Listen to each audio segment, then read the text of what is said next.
True Crime South Africa is published in conjunction with Arena Holdings, publishers of Times Live, Business Live, Sowetan Live, and others. The opinions expressed in this podcast do not necessarily represent the views of Arena Holdings and its affiliates. The following episode may contain sensitive material, including descriptions of violence, sexual assault, or graphic descriptions of injuries to victims. If you feel you may be triggered by such material, please consider this before accessing our content. To access trauma counseling or services, please see the helpline information on our show notes. Welcome to True Crime South Africa. I'm Nicole Engelbrecht, and you're listening to a Spotlight Minisode, in which we discuss cases that are in the media right now. Before we get into today's episode, I'd like to thank our new Patreon supporter for the week. A huge thank you goes out to Michelina Fourie for your support on Patreon. Thank you so much. Your support really does make a huge difference. If you'd like to support the show on Patreon or PayPal, I'll leave a link in the show notes. We also have 2 new ways that you can support the show. You can head over to Audible and purchase the Krugersdorp Cult Killings by Jana Marx, which I narrated, or you can get your health and beauty needs from King Online and get a 10% discount by using the code TCSA10 at checkout. We also have our amazing giveaway running with King Online, where if you purchase for 400 Rand or more and use the TCSA10 code, you'll get entered into the draw to win your share of 2,350 Rands worth of brand new true crime and crime fiction books. As always, any form of support is greatly appreciated, and it doesn't have to be financial. Sharing of episodes, inviting your friends and family to listen, and interacting on social media all go a long way to keeping the show growing and improving. I haven't done a minisode in a while, so when I started to look back at some of the cases that had made their way into the media in the last few weeks, I realized that I would have to pick and choose carefully. Probably one of the most highly publicized cases of the last few weeks has been the disappearance and murder of 35-year-old Yolandi Boertes. Yolandi had flown in from George to OR Tambo International Airport on the 26th of April when she went missing after communicating with her family that she was about to get into an e-hailing taxi. When Yolandi did not reach her destination and her family was unable to get hold of her, they raised the alarm.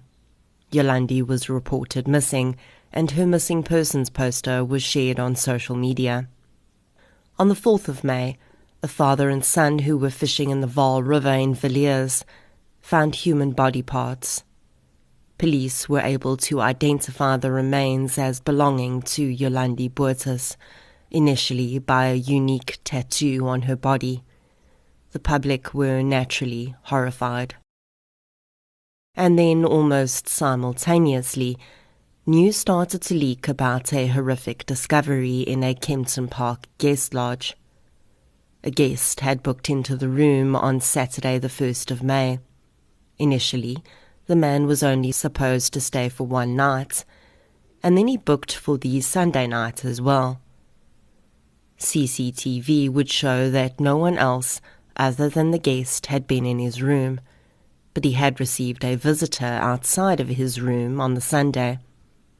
The men had stood outside talking for about 40 minutes. The guest left the room for the last time on Monday the 3rd of May at 6 a.m. When the receptionist knocked on the door at 10 a.m. that morning to see if the guest wanted the room serviced, she received no response. She found the door unlocked, and when she entered, a gruesome scene awaited. The bedroom and bathroom sections of the room were spattered with blood. There was blood in spatters and small pools and smudges on the floor at the foot of the bed. And then bloody bare footprints led into the bathroom area, where it appeared that the blood had dripped into and around a hand basin, and a bloody handprint was on the tiles above the basin. There was a chair in the shower, and blood was spattered in there as well. The receptionist alerted the security company, who called an ambulance, concerned that someone inside the room might need assistance. Paramedics were unable to find anyone in the room. A knife was found hidden under the mattress in the room. As soon as this news hit the media, people started to ask whether this mysterious bodiless scene could have something to do with the murder and mutilation of Yolandi Boertes. DNA samples have been taken from the blood at the scene, and the results have yet to be made public. I'm very much in two minds about these two events being linked. While we can only go on what we've been told, information released alleges that there is no CCTV footage showing any person other than the guest entering the room where the bloody scene was found. My first question would be, how would Yolandi, whether alive or dead at the time, have gotten into the room without being seen on camera?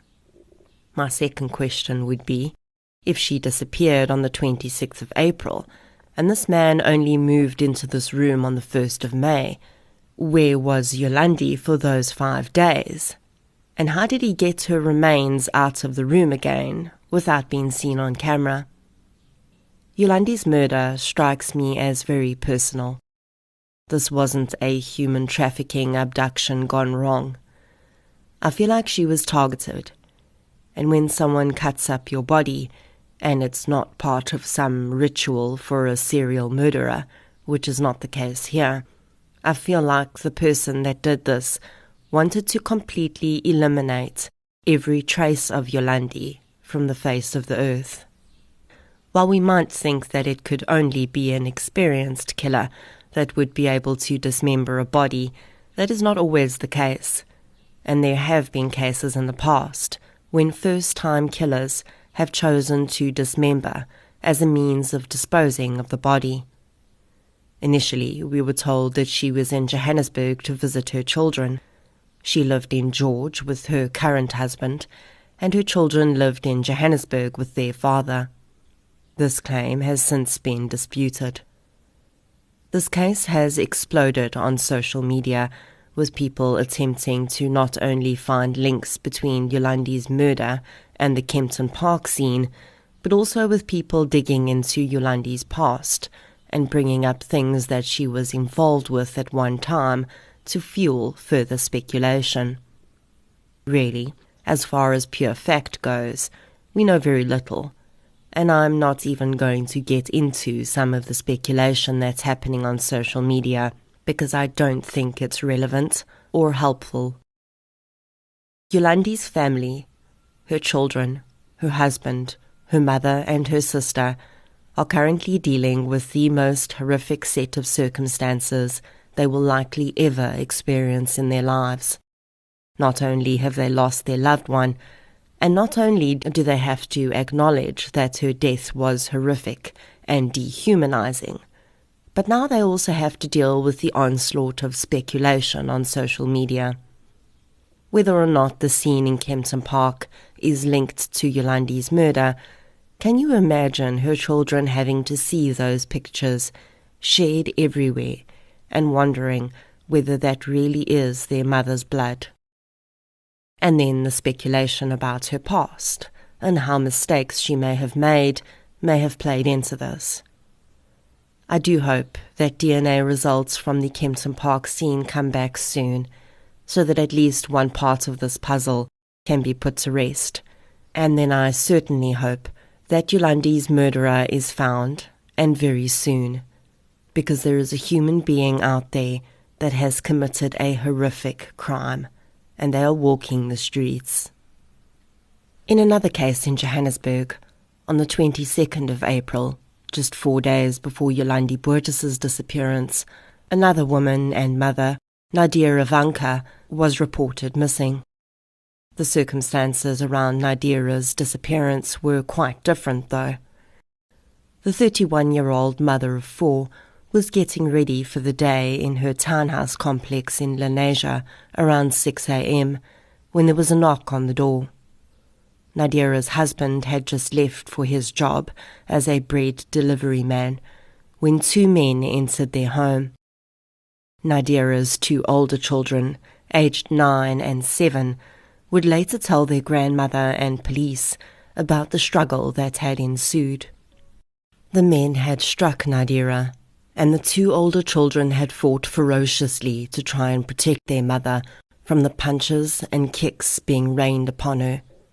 The men turned on the children and beat them both, strangling the 7-year-old boy until he was unconscious, and beating the 9-year-old girl until she too lost consciousness. When the girl came to, her mother and the two intruders were gone.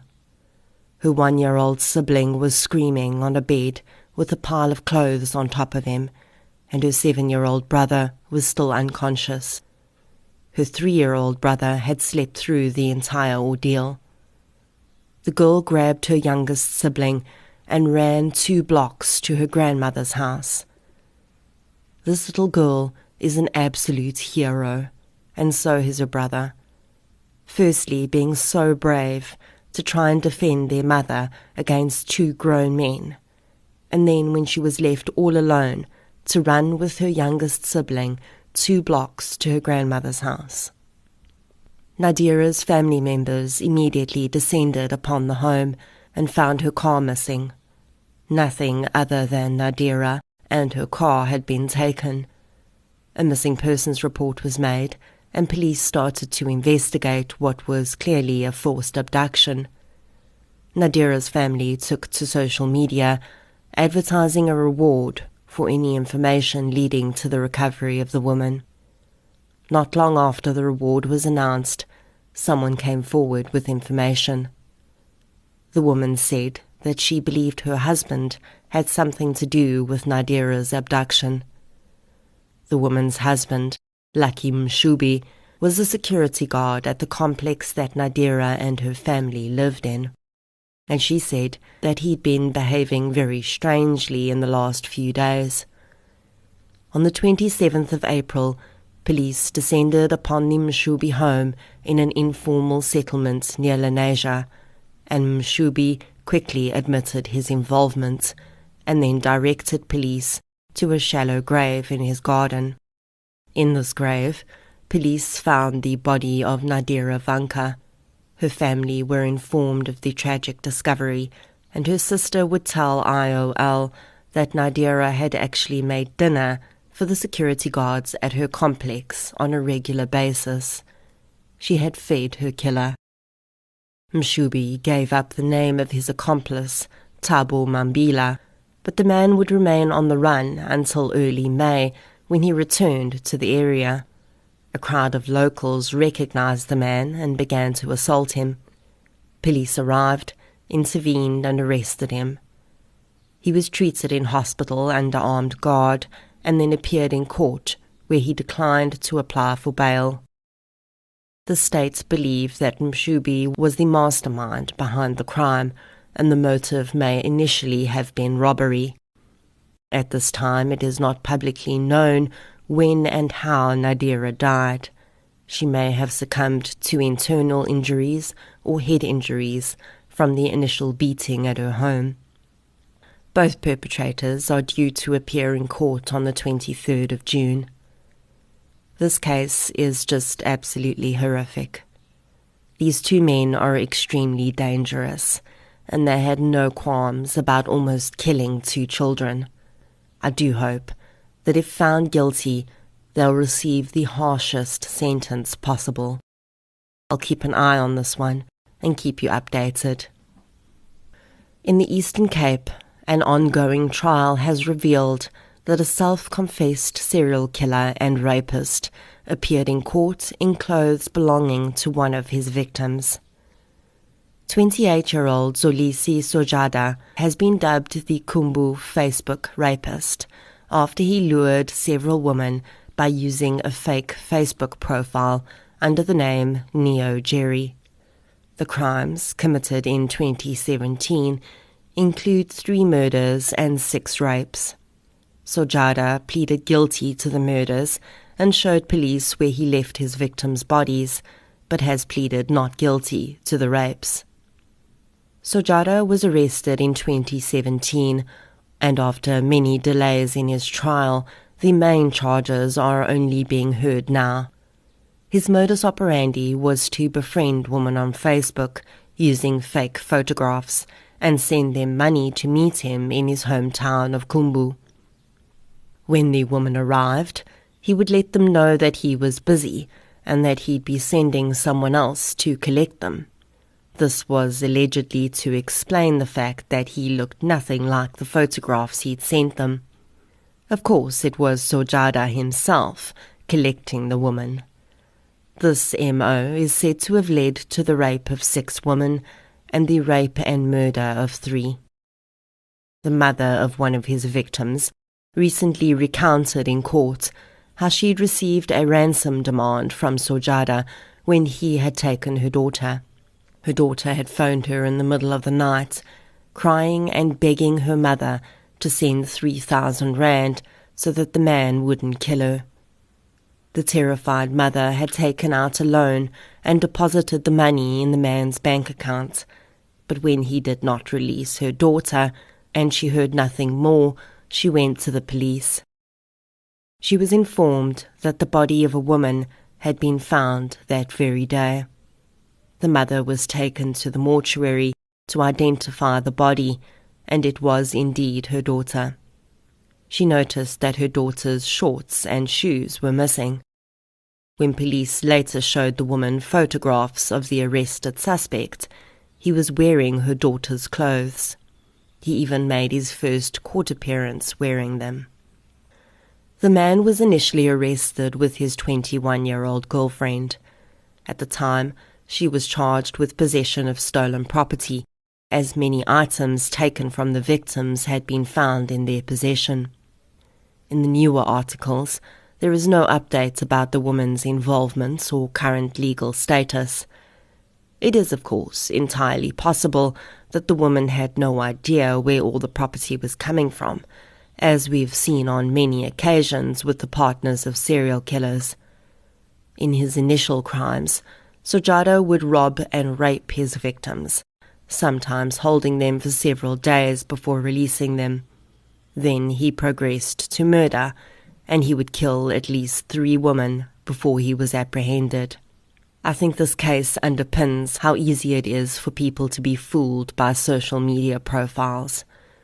Sojata would likely have presented himself as a successful, perhaps well-off man, and he spent time grooming these women and forming a bond with them through messages before he invited them to visit him. For many of these women, it would likely have seemed no different from meeting someone online and going to visit them for the first time. He knew, though, that if he pitched up at the meeting looking entirely different from the photos he'd used, his victims would not go with him, and they would immediately smell a rat. So he used the "my friend will pick you up" ruse. This isn't the first time I've heard of this trick being used by social media predators. In one case in the UK, an adult male posed as a teenage boy to lure in a young girl. When he set it up to abduct her, he told her that his father would collect her from her house. Sadly, the young girl was lulled into a false sense of security and had no idea that the man she got into the car with was actually a sexual predator, and the good-looking young boy she'd been flirting with online did not exist. Although Sojata has acknowledged guilt for the murders, I really do hope that he's found guilty of the rapes as well. I'll keep an eye on this one and keep you updated. And that is your Spotlight Minisode for the week. Before I go, I'd like to introduce you to a true crime podcast that I'm really enjoying at the moment. Red Rum True Crime is a victim-focused true crime podcast, and host Grace does a phenomenal job of telling these stories.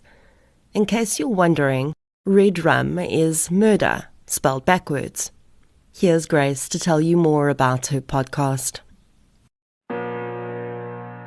Clarissa frantically called 911 and told the operator that she was 36 weeks pregnant and had just given birth at home. but the baby wasn't breathing and had turned blue.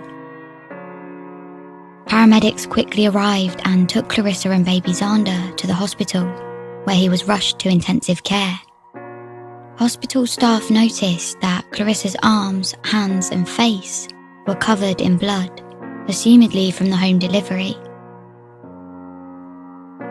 But when they managed to check Clarissa over, they made the chilling discovery that she showed no signs at all of having given birth.